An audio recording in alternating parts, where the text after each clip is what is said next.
Welcome to शुभमी classes दोस्तों। और आज का सेशन आपका आर्मी एग्ज़ाम के लिए रहेगा। और ये सेशन इसलिए महत्वपूर्ण है क्योंकि हम इसमें भाग 1 में 15 क्वेश्चन सामान्य ज्ञान के और भाग 2 में 15 क्वेश्चन सामान्य विज्ञान के करने वाले हैं। ठीक है। और ये आपका एक MCQ का टेस्ट है और यहाँ पे आपका टेस्ट इस समय लाइव चल रहा है। ठीक है। तो आपको 30 क्वेश्चन दिए जाएंगे, आपको कम से कम 25 या 25 से अधिक नंबर करने हैं, तभी आप समझना कि आपकी तैयारी बहुत ही सॉलिड है। ठीक है। तो ये आर्मी जीडी क्लर्क ट्रेड्समैन जिनका भी एग्ज़ाम है 2020 में होने वाले हैं, उन सभी के लिए बहुत ज़्यादा बेनिफिशियल है। सभी अच्छे लेवल के क्वेश्चन है, तो उम्मीद करेंगे सेशन आपको हेल्पफुल लगेगा। चलिए अपना सेशन स्टार्ट करते हैं। तो देखिएगा, क्वेश्चंस के आंसर देने के लिए आपको ज़्यादा समय नहीं मिलेगा। अगर आपको ज़्यादा समय चाहिए तो वीडियो को पॉज कर लेना। पहला प्रश्न आपके सामने स्क्रीन पर है, फटाफट से आपको आंसर देना है कि भिलाई, दुर्गापुर तथा राउरकेला के हरित इस्पात संयंत्रों की स्थापना किस पंचवर्षीय योजना के दौरान की गई। तो देखिए, पंचवर्षीय योजनाएं अपने आप में एक इम्पॉर्टेंट टॉपिक है। ये टॉपिक आपको पूरा अच्छे से कवर करके जाना है। ठीक है। क्योंकि अब आपका जो एग्ज़ाम है उसका लेवल बढ़ेगा।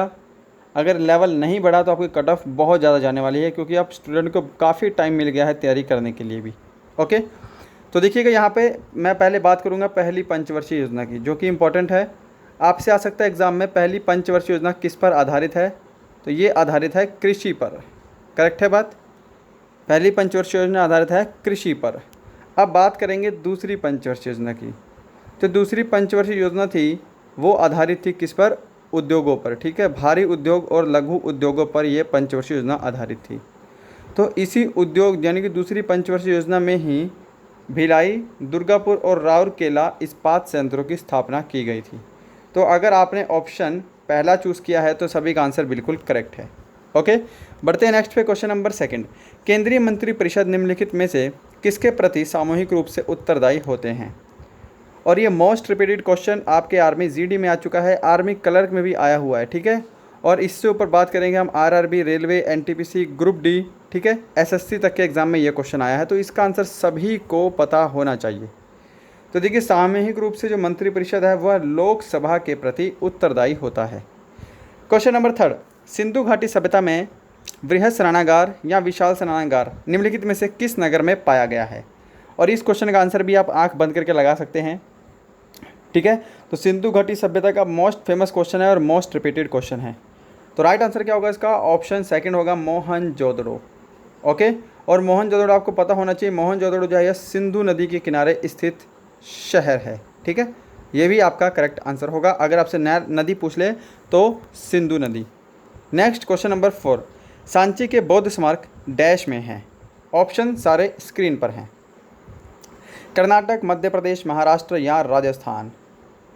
तो देखिएगा दोस्तों, इसका राइट आंसर होगा option second, Madhya Pradesh. Question number 5 है, गरबा डैश का लोक नृत्य है।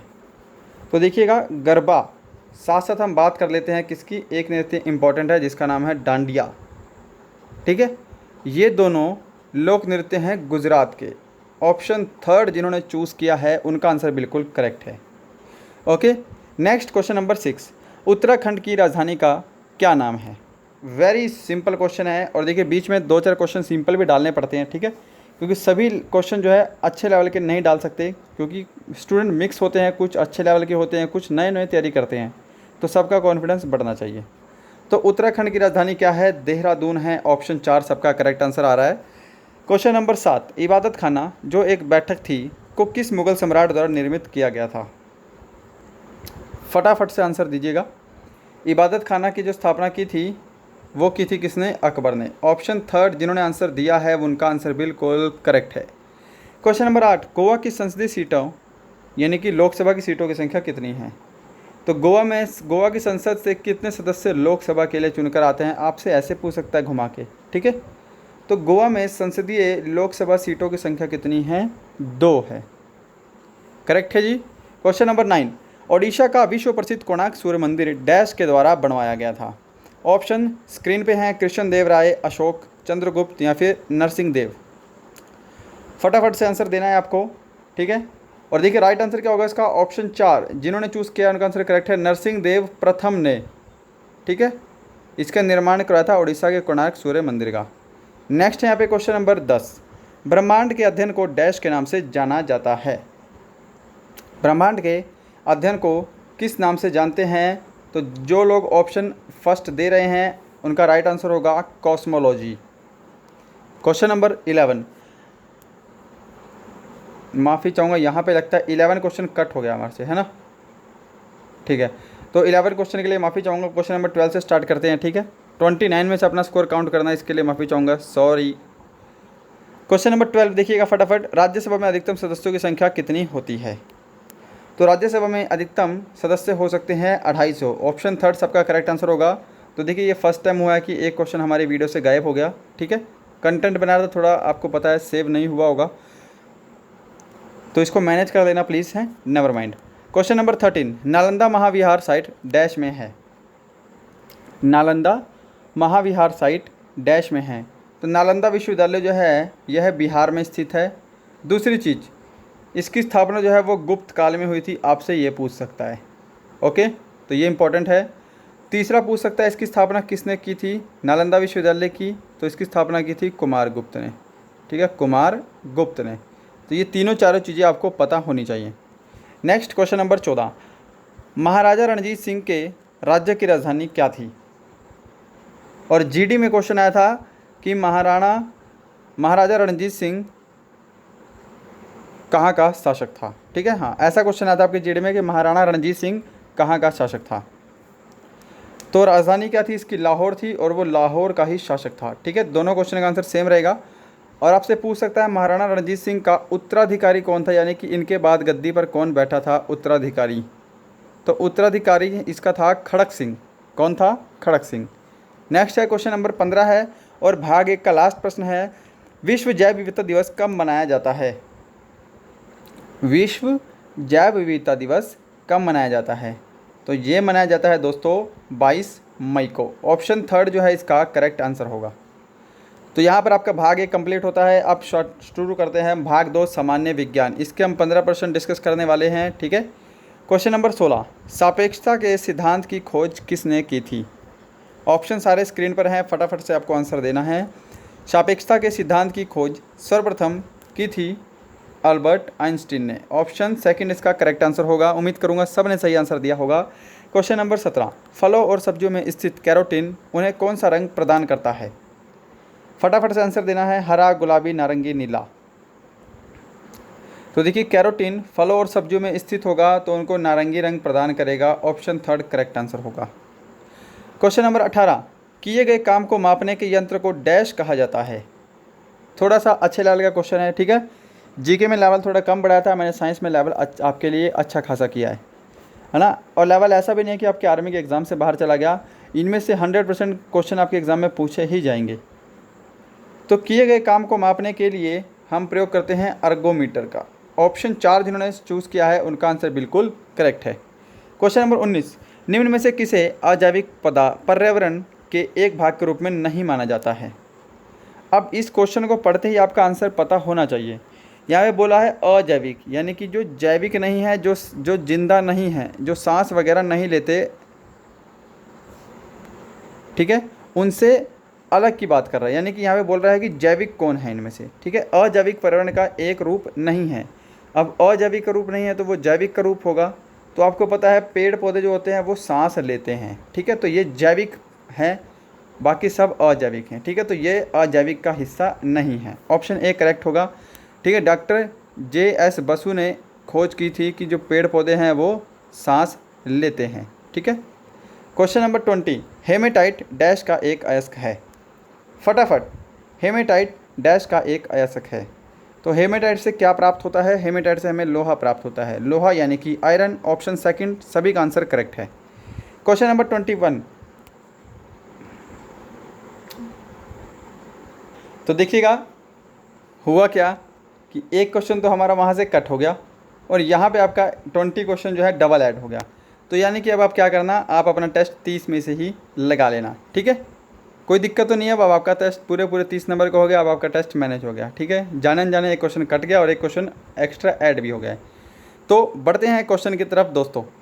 निम्नलिखित में से हीमोफीलिया का लक्षण कौन सा है? तो देखिए हीमोफीलिया क्या होता है, यह एक आनुवंशिक बीमारी है और इस बीमारी से रक्त का थक्का नहीं जमता, ठीक है, रक्त का थक्का इससे नहीं जमता। तो ऑप्शन सेकंड जिन्होंने चूज़ किया होगा सबका आंसर बिल्कुल करेक्ट है। 21, पक्षियों द्वारा की जाने वाली परागकण की प्रक्रिया को डैश के नाम से जाना जाता है। तो देखिए इस क्वेश्चन का आंसर जो है इस क्वेश्चन में ही छिपा है। आपको पता है पक्षियों के अध्ययन को क्या बोलते हैं? पक्षियों के अध्ययन को बोलते हैं ऑर्निथोलॉजी। ठीक है, ऑर्निथोलॉजी। और पक्षियों के परागकण की प्रक्रिया को क्या बोलेंगे? ऑर्निथोफिली। ठीक है, तो ऑप्शन 4 जिन्होंने चूज़ किया है सभी का आंसर करेक्ट है। 22 देखिएगा, मकड़ियाँ किस प्रजाति के अंतर्गत आती हैं? मकड़ियाँ किस प्रजाति के अंतर्गत आती हैं? और ये क्वेश्चन थोड़ा सा आपके लेवल से ऊपर है, एसएससी का क्वेश्चन है ये। ठीक है, मकड़ियाँ जो आती हैं ये आती हैं आर्थ्रोपोडा नामक संघ से। ठीक है, ये अलग अलग प्रकार के संघ होते हैं, इसके अंदर बहुत सारे जानवर आते हैं। जैसे एनेलिंडा में आपको पता होना चाहिए, जोक हो गया, केचुआ हो गया, ये सब एनेलिंडा के अंतर्गत आते हैं।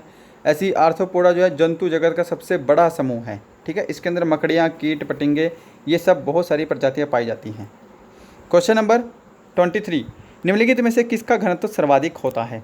ऑप्शन स्क्रीन पे हैं, तो देखिएगा पानी जिन्होंने चूज़ किया है ऑप्शन ए सभी का आंसर करेक्ट है। पानी का घनत्व जो है वो सर्वाधिक होता है। ठीक है, बर्फ़ को पानी में डालेंगे तो बर्फ़ भी तैरेगी, इथिलीन को पानी में डालेंगे तो इथिलीन भी तैरेगा, कोई नहीं तो यहाँ पे आंसर होगा नहीं। ठीक है, तो पानी का घनत्व सबसे इनमें ज़्यादा है। 24, गैल्वेनीकृत लोहे पर किसका लेप रहता है? ठीक है, यानी कि इसका उल्टा ही बन सकता है कि लोहे पर जंग लगने से बचाने के लिए उस पर किसकी परत चढ़ाई जाती है? जिंक की परत चढ़ाई जाती है। ठीक है, इस प्रक्रिया को हम बोलते हैं गैल्वेनाइजेशन। तो देखिए गैल्वेनीकृत लोहे पर किसका लेप होता है? जिंक का लेप होता है। जिंक यानी कि जस्ता, ऑप्शन बी सही आंसर है। 25, माइटोकॉन्ड्रिया किस में अनुपस्थित होता है? अब माइटोकॉन्ड्रिया आप सभी को पता होगा। ठीक है, कोशिका का ऊर्जा ग्रह होता है माइटोकॉन्ड्रिया। माइटोकॉन्ड्रिया की खोज की थी अल्टमान ने। किसने की थी? अल्टमान ने। और माइटोकॉन्ड्रिया अगर बोले नामकरण किसने किया था तो इसका नामकरण किया था बेंडा ने। खैर नामकरण आपसे पूछेगा नहीं, नामकरण पूछा जाता है एसएससी के एग्जाम में। अल्टमान आपसे पूछ सकता है इसकी खोज किसने की थी? अल्टमान ने। कोशिका का ऊर्जा ग्रह है। और देखिए माइटोकॉन्ड्रिया में एक प्रक्रिया होती है जिसको हम बोलते हैं एटीपी। ठीक है, इसमें जो है ऊर्जा निर्मित होती है। ठीक है, सबसे बड़ा माइटोकॉन्ड्रिया का ऊर्जा का केंद्र होगा एटीपी, यहीं से ऊर्जा का निर्माण होता है। तो आपसे ये भी पूछ सकता है कि माइटोकॉन्ड्रिया में ऊर्जा का निर्माण किससे होता है? कौन सी प्रक्रिया है? एटीपी। और एटीपी आपसे पूछ सकता है किसका हिस्सा है? 4 आपसे ऑप्शन दे देगा, तो माइटोकॉन्ड्रिया। राइट, तो इस क्वेश्चन का आंसर पे चलते हैं। तो माइटोकॉन्ड्रिया जो है वो जीवाणु में नहीं पाई जाती, ऑप्शन सी करेक्ट होगा। 26, बर्फ़ पानी पर क्यों तैरती है? तो अभी हम पिछला क्वेश्चन करके हटे हैं, सेम इसका सेम आंसर होगा। पिछली बार क्वेश्चन था किसका घनत्व सबसे ज़्यादा है, तो पानी का। बर्फ़ पानी पर क्यों तैरती है?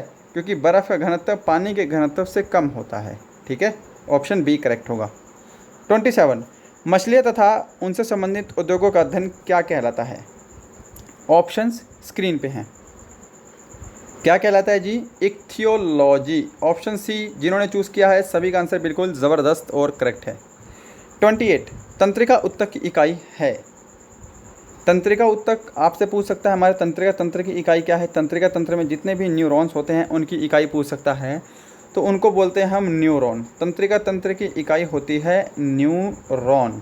ठीक है, अच्छा आपसे पूछ सकता है इसके साथ एक और, वृक्क यानी कि किडनी की इकाई क्या है? तो देखिए ये दोनों थोड़े सिमिलर होते हैं इसलिए कन्फ्यूज हो जाते हैं बच्चे। ठीक है, वृक्क की इकाई है नेफ्रॉन।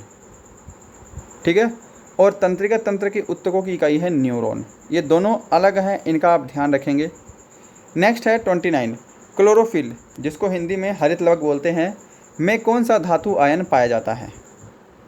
कौन सा? लोहा, मैग्नीशियम, जस्ता या कोबाल्ट? Right, option B. बहुत सारे स्टूडेंट का इसमें आंसर सही आया होगा। क्वेश्चन नंबर 30 है और आज का लास्ट है। और देखिएगा अगर आपको इन क्वेश्चंस की पीडीएफ चाहिए तो डिस्क्रिप्शन में नीचे इंस्टाग्राम का लिंक मिलेगा, वहाँ पे जाके आप इंस्टाग्राम को फॉलो कीजिए। ठीक है, सॉरी इंस्टाग्राम नहीं है, टेलीग्राम है। टेलीग्राम का लिंक मिलेगा, इंस्टाग्राम का लिंक भी बहुत जल्दी जनरेट हो रहा है। ठीक है, उसके लिए आप वेट करें।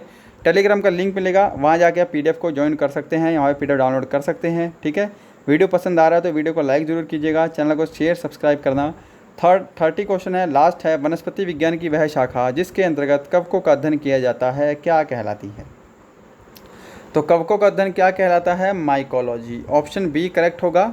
इसके साथ साथ फाइकोलॉजी के बारे में जानना चाहिए आपको। फाइकोलॉजी कहलाता है शैवालों का अध्ययन। क्या कहलाता है? शैवालों का अध्ययन। ठीक है, माइकोलॉजी कवकों का, फाइकोलॉजी शैवालों का।